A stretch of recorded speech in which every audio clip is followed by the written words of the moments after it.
concepts. Guard passing, simple concepts for guard recovery. One concept is start from the open guard, you're going to be laying down.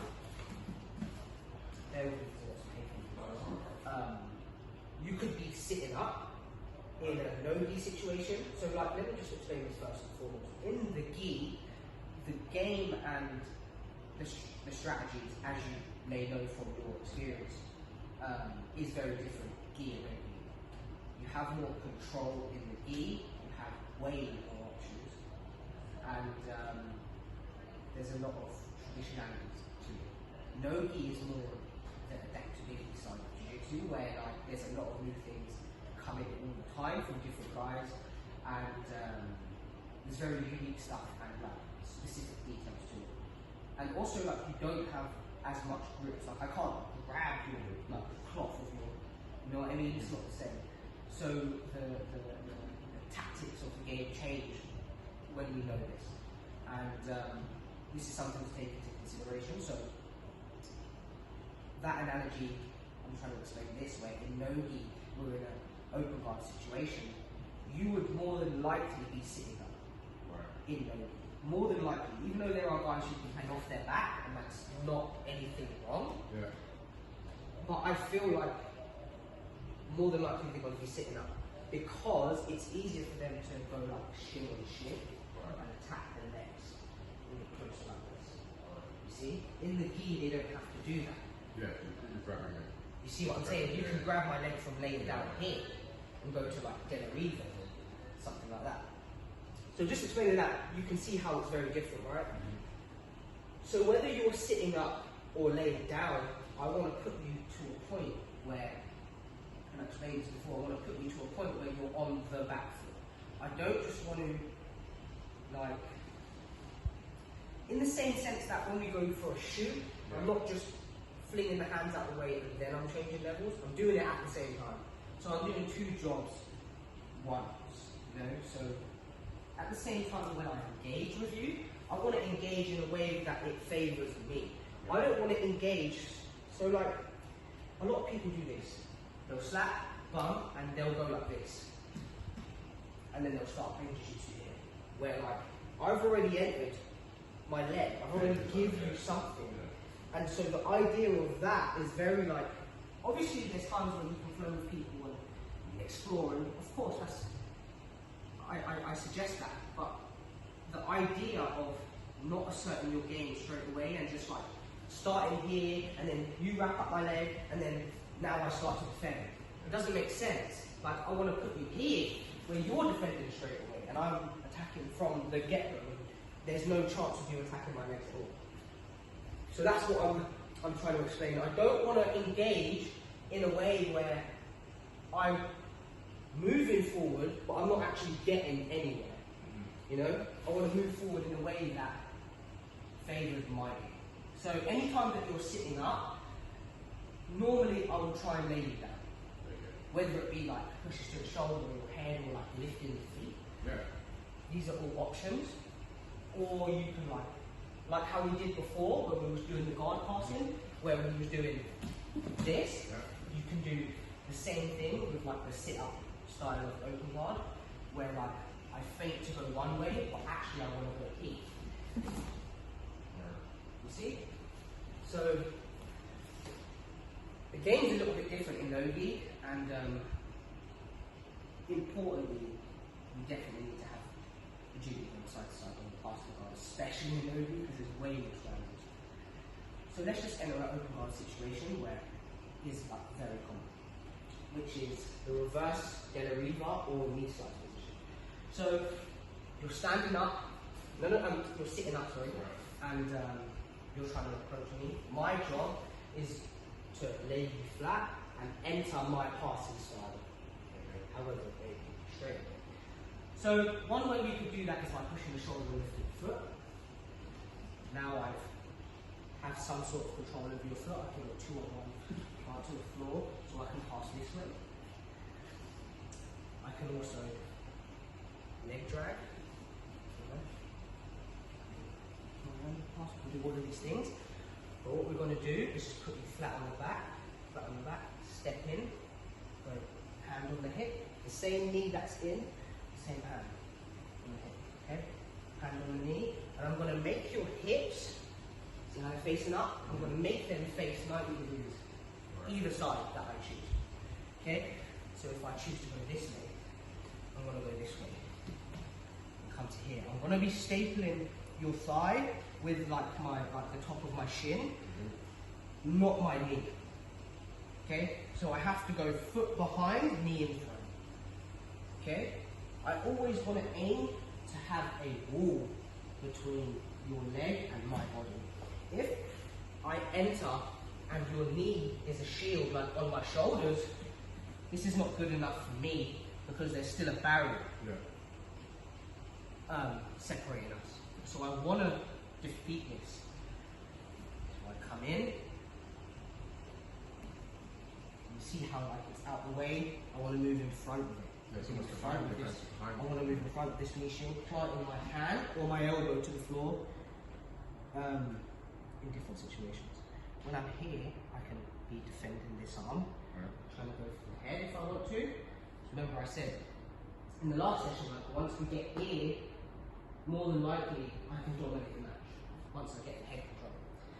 So once I enter here, more than likely I'm going to be passing this way. I need my underhook for this. If I don't have my underhook, let's say for whatever reason, there's now a clear path to the back. Remember how we did last time for half path where you shrug up and come up? It'll be the same sort of situation. So I have to assert this underhook and get very, very low, dealing with this arm, either pushing it away so that it can't like attack me, or pulling it in. And I'm sliding my knee and my hip there. Boom. Once it's here, I walk backwards. Notice the way that your legs are facing this way. When I walk backwards, I want your legs to face the other way. Okay? Now I can pass the side control. We're going to have a better leverage over the control I have over you. Okay? So this is one part of the sequence. We come in, hand on the hip, hand on the knee. Step in, creating a wall between your knee and me. I place my underhook, and I'm dealing with the far hand. And then I slide my knee forward, closing my hip to your hip. Once I'm here, immediately I walk back with the same grip, so I have the same underhook and the same hand isolated. Now my hips are off the floor, I'm planting my toes, and my side of my ribs is directly on you, and I'm walking back. And I'm like directly over the hips now, here. So now, not only is this important for control, but it's important for tracing where you're going. If you decide to roll away that way, because of the fact of me being so close to you, it's going to allow me to easily be able to move up to the back and take the back. If you're here like this, and you turn into me, because my elbow is here, and my knee and hip are here, it's going to be easy for me to follow you and come back to side control, or walk you back and take you back. See? So take that in mind. Option number one. You come here and you pass. For whatever reason, even if he doesn't have the knee shield, he's still framing. He will be still framing here because this is the last line of defense. I've beat his feet and his knees. I'm also starting to stabilize over his hip now. So he has to use this. Now, when I feel this, I'm going to come back to the center. You can use your hand for now, but I want you to get used to scooping with your legs to the center. And I'm really like pinching behind and underneath the knee, like this. Notice how my knees are in and feet are out. This creates like the tripod on the camera. Here. And I walk to the other side that I was on. So I was on this side. When I scoop, I come here and go to the other side. I place my outside knee in the middle. Here.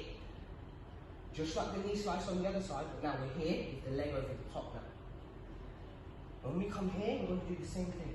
Isolate over the hip and step my leg over. Here. Okay? If not, I can just pull the leg up on top. Like this. Trapping the feet. Okay? Notice how your foot is over your top leg, the bottom leg's over your top, and it's also on top of mine. So it's trapped now. Okay? Now I can start passing. Right. Okay? So the sequence is going to be this. I just want you to be able to flow from sequence 1 to sequence 2, like this. 1, 2. 1, 2. Okay? Back and forth. 1, 2. Yeah? Right,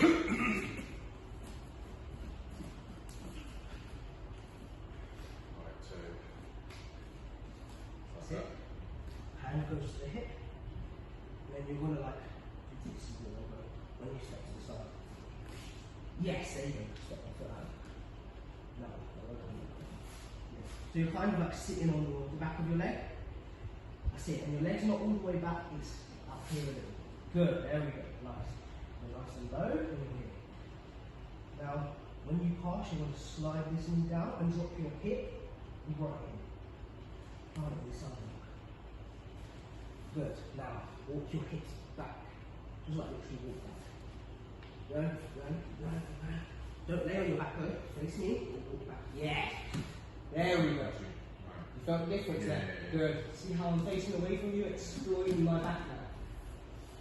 Okay? it's secret or whatever. Exactly. You can start working to take it back. So, let's do that again, but I'm going to defend. I'm going to come up and come to the other side, okay? Right, so in. Yeah, good. Okay, I'm defending now. You beat knee shield, but I have a throw. See, now you can stand up and go to the other side. No, come back to where you was. So here. When you feel me defending, you're going to come up where you was in the middle, scoop this knee underneath, good. Have like your feet wide out, knees in, good. Squat in a little bit, good. Both hands on you like that. Both hands on the hip, this hand can go to the knee if you want to. Now this knee is going to go underneath. Good. There we go, yes, like that. Step this knee over. Here. Come very low. Control over the hips now. Good. When you're in this position, you always want to be head down, hips up. Not all the way, where like I can flip you over, but enough so that the driving force doesn't give me any space to like escape. See? Because when you're going to go hips down, head up, space is here. Yeah. So it has to be the other way. It has to be head down, hips up. What we call a tripod. Right. Yeah? Just like that. Exactly. When you tripod, it's mainly in half guard or a leg drag situation. So leg drag is like this. Exactly, controlling over the hips like this. Yes, exactly, there we go. Or like this, when you're in this position, in half guard, then you've got both your knees on the floor. To start with, when I'm like this. To defend, obviously, you're going to be dropping the knee shield, head down, shoulders up, freeing this leg. Right. And getting the knee out. Once the knee is out, you can knee slide and go to the mount. You see what I'm saying? Right, okay. And my head being here doesn't, could they guillotine me from there or? I mean, I could try, but the threat of the guard pass is imminent. Greater, right. Is imminent. It's definitely there. I mean, if I don't get the guillotine, you will pass. Yeah. So I have to be willing to make that sacrifice and knowing that it may not work, I've got to try to make it work. See? I wouldn't necessarily go for the guillotine unless it was like last minutes in the match and I didn't have anything else to go for. I would definitely recover. So that's the positions where you would use the tripod. So, the guard pass, we're going to go knee slice and then leg move on the other side. Okay? See it? And then I can't get down now. calm it down, so you're going to walk back up and pass to the other side. Dropping this knee behind, good. Now all you have to do is stay in this posture and just walk your leg back to the side, to your left side. Walk. That's it, walk this leg, back. Yes, there we go. Right. Good, now you're in side control again. But you've actually Got the back. explored the back now. You see? So you wasn't able, I just want to explain this to you, the importance of side to side. At first, we went here to your right side. We couldn't pass there because you were defending. But I used the threat of passing to the left side to allow me to pass to the right, Yeah. which was the way that I went in the first place. Yeah. But left and right allowed me to stick to this way, not just passing to the left. Because if I stayed here, you would have been here for ages. Yeah. You see what I mean? I would have had to try something else. Connect to something else. You have to understand when you know something's not working, that's the perfect time to switch to something else, because he will be defending this one thing. He will be defending this. He won't be expecting me to come in. This is going to be his weak side now. You see? Now I can go try to do the leg works. Walk around. Right. Yeah? So, knee slice, leg weave. But I want you to practice both sides. Notice how you're starting with this foot in the middle. Do that transition. Start with the foot in the middle. One side, then the other. Then start with this foot in the middle. So you get to do both sides. Okay? So they're all doing the floor.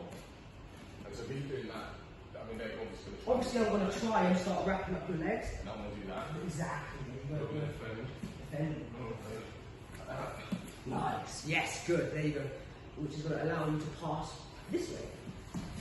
Exactly. Now you haven't just passed the side control. You've passed nearly taking my back now, because look at my hands over here. You can get the seatbelt and start climbing up progressively. Remember, I was saying before. Well, and then in there. And then pull me over with the hook. With the hook. So seatbelt, hand on top. Yeah. This hook, pull me over. There you go. Now you can get this again. See? Fantastic. Right. So everything I'm doing is trying to exploit that. Yeah. And that's the optimal position. There's an optimal position. And you'll see in like I'll try and send you some videos. But there's guys that I follow in particular who study like this. They don't just learn the technique and do the technique. They study a whole concept. And this is what I'm trying to do. Yeah, always aimed at the back and always aimed at the highest rewarded positions and focusing on that. Also, they're not really focusing on negatives, but what they are focusing on is improvements. If you can improve in any way, they double down on that. And this is what I feel like is very important. A lot of people look over. Like, oh, I can cut all my left side, but I can't cut all my left side, my right side. That means your right side of single leg defense is not as good as your left. That's what it means. So it just gives people more options to like identify their problems. That's what it does. And I like to train in this way because it's not just you come into a class and learning a random technique every week and trying to piece the puzzles together. You know? It's like you already have the puzzle in the box, you just have to like put the glasses on and look at it in a better light. Do you know what I mean? And especially studying like this, where you're not just studying a technique, I'm not just showing you the knee slide or how to take the back. You can take the back in any way, this is just one of the ways. I'm just showing you different approaches so that you can adapt your own style and say, I like this, I don't like this, I want to use this and not do this. Which is fine, you know, you have to explore and become who you are with your game and the things that you like and you don't like. But you also have to understand that you have to have a knowledge of the things that you don't like, because that is going to be your liability, you know? And that's why I'm telling you to do both sides, so that you become adaptable. You're used to learning a new technique on both sides. If you created a good habit of learning the best way to do it for you, which is learning both sides. Yeah. So then this side is the left side, the left one. Exactly. So then So it's this hand on the hip, this hand on the knee. Pushing this knee down. So now you're making me face this way. Exactly. Look at how now you drop your elbow, drop the drop. Now I can't get the knee shield. yeah. See that? Now you just plant the underhook and slide. There you go. You see how like your preparation from the start allowed you to defend what was coming at the end, which was the knee shield. You see? So like good habits is what I'm saying. Right. Everyone's in, always ready to like place on the hips and not let the knee shield. Okay? So as soon as I come in now, you're already a little bit too high. Yeah, you have to adopt this posture before you get there. Right. You see what I'm saying? Yeah, exactly. You're already low. So now I feel like I can't necessarily attack his legs because he's already at a lower posture that allows him to defend in the best way he can, which is like this. See? Now you're pushing this knee down, go to the side. Good. But I'm defending. Defending, look how I push back, you can't get through. And I'm also like trying to put the legs and do this type of stuff. 我买一系列做很实惠。